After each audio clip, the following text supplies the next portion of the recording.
Hello everyone, आपका एक बार फिर से स्वागत है आपके अपने यूट्यूब चैनल फ्यूचर इंस्ट्रक्टर में।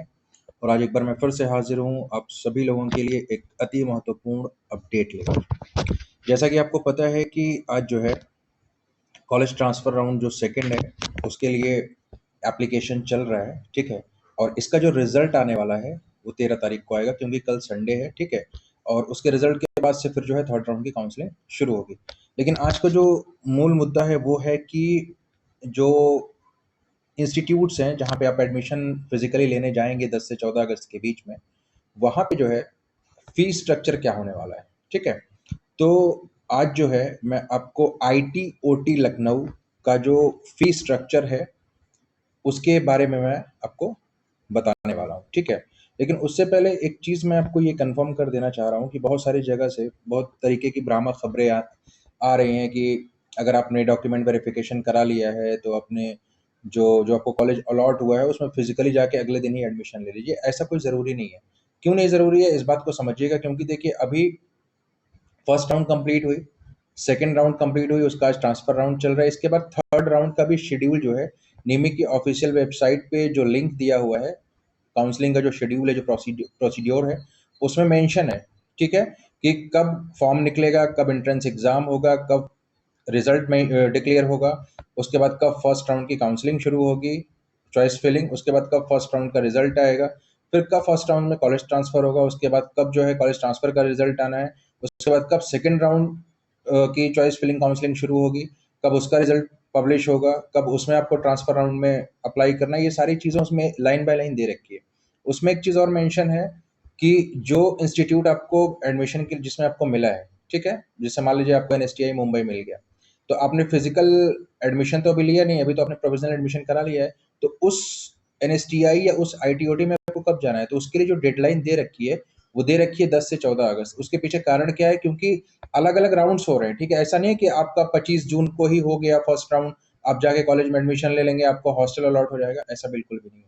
ये जब पूरी प्रक्रिया खत्म हो जाएगी ना, उसके बाद से जो है आपका फिजिकल एडमिशन जो है 10 से 14 अगस्त के बीच में होना है। हॉस्टल वगैरह की प्रक्रिया भी उसी उसी समय होगी। अगर कोई ये कह रहा है कि नहीं पहले पहुंचे पहले आपको मिल जाएगा, तो भाई अभी थर्ड राउंड बाकी है, स्पॉट राउंड बाकी है, तो उनका क्या होगा? अगर वो बाद में एडमिशन लेके आएंगे तो वो क्या रोड पे रहेंगे?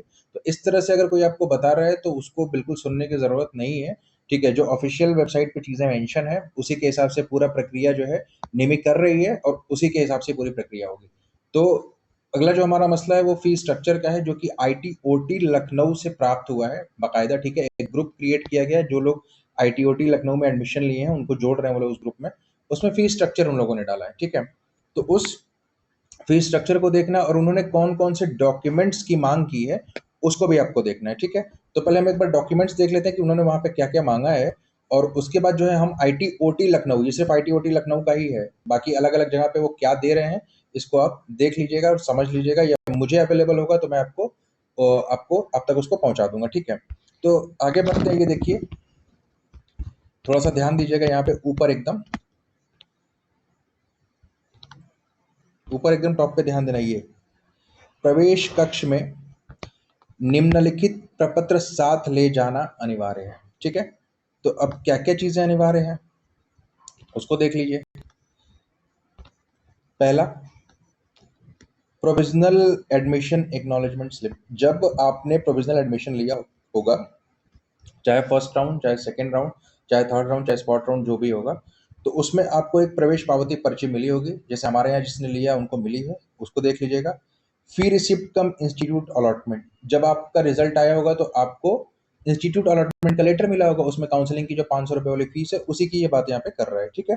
उसके बाद शैक्षिक योग्यता, आपने जो जो चीज़ें मेंशन की, मान लीजिए आपने हाई स्कूल पे डाला है तो हाई स्कूल की मार्कशीट सर्टिफिकेट, आपने ग्रेजुएशन पे डाला है तो हाई स्कूल, इंटरमीडिएट और ग्रेजुएशन की मार्कशीट सर्टिफिकेट, ये शैक्षिक योग्यता के अंतर्गत आ जाएगा आपका, ठीक है। अब आता है टेक्निकल एजुकेशन। आप क्या करके यहाँ पे सीआईटीएस करने आए, मतलब आप आईटीआई से आ रहे हो, ठीक है, या आप पॉलिटेक्निक करके आ रहे हो, या जो भी जिस तरह की टेक्निकल एजुकेशन से आप आ रहे हो, तो वो अब हमारे केस में क्या, हमारे पास आईटीआई है, मतलब जो हमारे घर पे हैं उनका आईटीआई है, तो आईटीआई का मार्कशीट और सर्टिफिकेट लेके उनको जाना होगा। आप पॉलिटेक्निक है, आप पॉलिटेक्निक का मार्कशीट सर्टिफिकेट जो है लेके जाओ। और जिसके पास मान लीजिए अभी नहीं है तो वो अंडरटेकिंग फॉर्म लेके जाएगा। अंडरटेकिंग फॉर्म जो है मैं इस वीडियो के लिंक में डाल दूंगा, मतलब जिनका अभी रिजल्ट नहीं आया है, ठीक है, जो अपीयरिंग में है, अभी रिजल्ट आना बाकी है, तो उनके लिए पेरेंट्स अंडरटेकिंग है, वो इसी वीडियो के डिस्क्रिप्शन में मैं लिंक आपको दे दूंगा। ठीक है, अब उसके बाद कम्युनिटी सर्टिफिकेट है, आपको पता ही है, कोई ईडब्ल्यूएस, कोई ओबीसी, कोई एससी, कोई एसटी, वो 5 नंबर में आ जाएगा। अगर आप ओबीसी एससी एसटी से आते हैं तो आपके लिए जाती है। अगर आप जनरल में ईडब्ल्यूएस कम्युनिटी से आते हैं तो ईडब्ल्यूएस का सर्टिफिकेट होना चाहिए, जो कि वैलिड होना चाहिए, 1 साल के अंदर का ही होना चाहिए, और ये फाइनेंशियल ईयर के अंतर्गत माना जाता है। 1 अप्रैल से लेके 31 मार्च तक ये इसका फाइनेंशियल ईयर चलता है, उसी के बीच का ये प्रमाण पत्र होना चाहिए। अन्यथा की स्थिति में आपको दिक्कत होगी, अभी समय पर्याप्त है। अगर आपने नहीं बनवा रखा है तो उसको बनवा लीजिए। ठीक है, जाके तहसील पे ये ऑफलाइन बनता है, ईडब्ल्यूएस की बात कर रहा हूँ। बाकी जाति प्रमाण पत्र, जिसको आप कास्ट सर्टिफिकेट बोलते हैं, वो ऑनलाइन बनता है। जैसे ओबीसी में जो लोग आते हैं वो, या जो एससी में आते हैं या एसटी में आते हैं, वो अपना लेटेस्ट सर्टिफिकेट रखे रहिएगा। जब आपने प्रोविजनल एडमिशन ले लिया तो आपके पास लेटेस्ट होगा ही, और अगर किसी ने एफिडेविट दे के अपना एडमिशन लिया है तो वो जल्दी से बनवा लेना भाई। ठीक है, नहीं तो दिक्कत होगी आपको। उसके बाद निवास प्रमाण पत्र, उत्तर प्रदेश के लोग जानते ही हैं, डोमिसाइल सर्टिफिकेट जिसको बोलते हैं, ये भी ऑनलाइन ही बनता है। ये भी 3 साल के भीतर का बनवा के अगर होगा तो चल जाएगा आपका, देख लीजिएगा। नहीं है तो अभी लेटेस्ट बनवा लीजिए, हो गया आपका काम। आधार कार्ड लेके जाना ही है। मेडिकल फिटनेस सर्टिफिकेट आप लेके गए थे वहां पे, अगर आपने नहीं वहां पे दिया है प्रोविजनल एडमिशन के समय एनएसटीआई में, ठीक है, डॉक्यूमेंट वेरिफिकेशन के समय में, तो अभी जो है आप इसको बनवा लीजिए। मैंने अपनी वीडियोस में जो है इसका लिंक दे रखा है, अगर फिर से जरूरत पड़ेगी तो आप मुझे कमेंट करिएगा, मैं इसको भी मेंशन कर दूंगा। ठीक है, ये आईटीओटी लखनऊ में जो उन्होंने डॉक्यूमेंट्स मांगे हैं फिजिकल एडमिशन के समय, मैं उसका जिक्र यहाँ पे आपको कर रहा हूँ। ठीक है ना, अब देखिए, पासपोर्ट साइज फोटो 4 मांगे हैं उन्होंने। ठीक है, उसके बाद 10 नंबर पे टीसी, ट्रांसफर सर्टिफिकेट जो है, स्थानांतरण प्रमाण पत्र, और ये उन्हीं के लिए है जो कोर्स पास कर चुके हैं, और पास करने के बाद ही अगर इसमें एडमिशन ले रहे हैं तो उनका टीसी होना चाहिए। जो लोग अभी, जिनका अपियरिंग चल रहा है, मान लीजिए कोई पॉलिटेक्निक कर रहा है, 3 साल का कोर्स था उसका, इस साल तीसरा साल है, अभी रिजल्ट नहीं आया है, तो उसको टीसी कहाँ से मिलेगी? तो उसके लिए ये चीज़ नहीं होगी।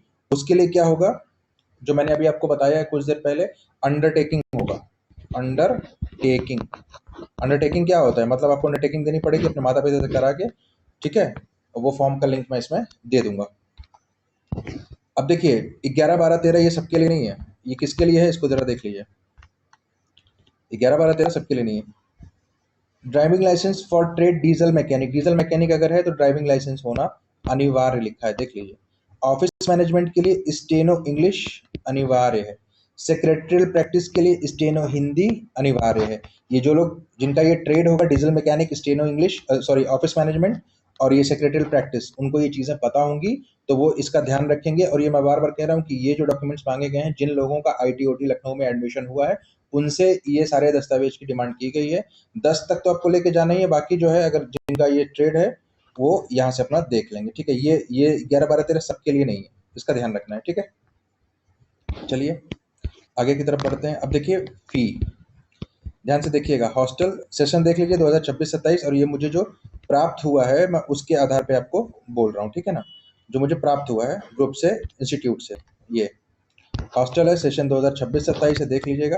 देखिए हॉस्टल फीस, ये पूरे वर्ष भर की जो फीस है वो 2425 रुपए है, वन टाइम फीस। ठीक है, उसके बाद देखिए मेस फी। मेस का मतलब क्या होता है, जो मेस में आप खाना खाते हैं ना, उसका 4500 गुणे 11 महीने की चार्ज कर रहे हैं, जो कि होता है 49,500। अब इसमें सवाल ये पैदा होता है कि हम 1 टाइम में पे करेंगे कि 2 टाइम में पे करेंगे, 3 टाइम में, इंस्टीट्यूट जाने पे पता चलेगा। मेरे ख्याल से ये क्वार्टरली पेमेंट होता है। ठीक है, तो hostel fees plus mess fees आपकी जो टोटल हो रही है, ध्यान दीजिएगा सिर्फ अभी, ये हो रही है 51,925। और ये मैं बार बार कह रहा हूँ, ये ITOT लखनऊ का है। ठीक है ना, 51,925 कैसे, 4500 के हिसाब से जो है 49,500 हो गया 11 महीने का, और 2425 हॉस्टल फीस जो है इन्होंने एक बार जोड़ी है, तो 51,925 यहाँ पे आपका हो रहा है।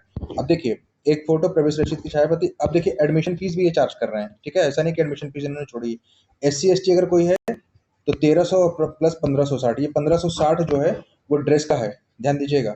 जनरल और ओबीसी से कोई आता है तो उसको 2800 रुपये है, और प्लस 1560, तो यहाँ पे इनका जो होता है 2860 रुपये इनका हो रहा है। SC ST वालों का ड्रेस लेके 4360 रुपये तो पहले इनका होता है, किसका, जनरल ओबीसी का, एडमिशन फीस और ड्रेस लेके। ठीक है, यूनिफॉर्म फीस प्लस आईडी जो है 1560 इसमें ऑलरेडी इन लोगों ने जोड़ रखी है। ठीक है, तो इसको अलग मत समझिएगा। तो ये फीस स्ट्रक्चर है आपका ITOT लखनऊ का। अब अलग अलग जगह का जैसे जैसे मुझे प्राप्त होता जाएगा मैं ये चीज़ें आपको बताता जाऊंगा, लेकिन आपको पैनिक नहीं होना है। आपको निमी की ऑफिशियल वेबसाइट पे जो काउंसलिंग का पूरा शेड्यूल दिया है कि कब से कब तक क्या क्या चीज़ें चल रही हैं, उसी के हिसाब से सारी चीज़ें होनी है, इसलिए बहुत पैनिक होने की ज़रूरत नहीं है। ठीक है, और भी अगर आपको कोई क्वेरी हो तो आप मुझे कमेंट बॉक्स में कमेंट करके पूछ सकते हैं। अगर आप चैनल पे नए नए हैं तो इस चैनल को सब्सक्राइब कीजिएगा, वीडियो पसंद आए तो लाइक कीजिएगा और अपने दोस्तों में शेयर ज़रूर कीजिएगा, ठीक है? ताकि उनको सही इन्फॉर्मेशन मिल सके। और आपका कीमती समय जो है इस चैनल को देने के लिए आपका बहुत-बहुत धन्यवाद। आपका दिन जो है शुभ हो, आपका दिन जो है मंगलमय।